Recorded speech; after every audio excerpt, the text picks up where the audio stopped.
Nako, late na naman ako. Kakaltasan na naman ako neto. Late ka na naman, dapat bukas pumasok ka kahit holiday, no pay. Ha? Walang bayad? Ang may mali, no? Teka. Legal ba yan o abuso na? Let's find out! I didn't know that I was starving till I tasted you. Don't need no butterflies when you give me the whole damn zoo. By the way, you do things to my body. I didn't know that I was starving till I tasted you.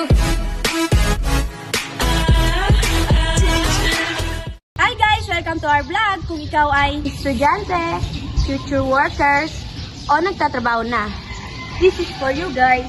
Hindi lahat ng nangyayari sa trabaho ay tama. At minsan, di mo alam, nilalabag na nila rights mo. Oh, let's go! Simulan natin sa pinaka-basic, book 1.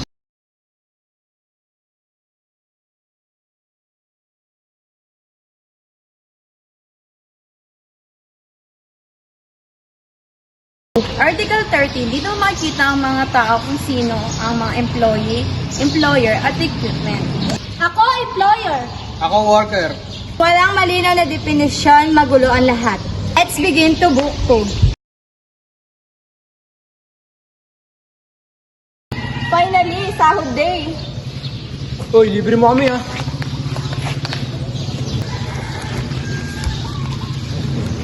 Kulang yung sweldo ko ah. Boom! Article 73. Dapat tama at buo ang sahod at walang kulang. Bawas kita kasi late ka ng 30 minutes kahapon. Pwedeng basta-basta na lang magbawas. 2 weeks na sweldo namin. Bawal i-delay ang sahod. Sweldo equal karapatan. Let's begin to book 3.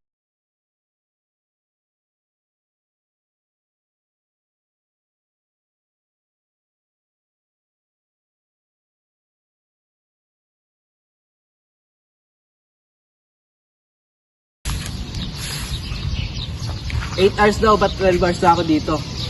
Article 83, dapat 8 hours lang. Overtime ako, tapos thank you lang ang bayad. Article 94, may bayad ka pa rin. Lunch break ko, pero nagtatrabaho. Article 85, kailangan may break. Holiday na, pinapapasok pa ako. Article 94, may bayad ka pa rin. Hindi robot ang workers. Let's begin to book 4.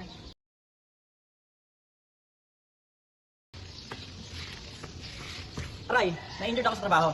May compensation ka, may medical support, at may tulong pinansyal. Plus your safety matters. Let's begin to book 5. Parang mali na ginagawa ng kumpanya. Pwede ba tayo magsalita? Yes! Yes! Book 5, pwede kayong mag-union.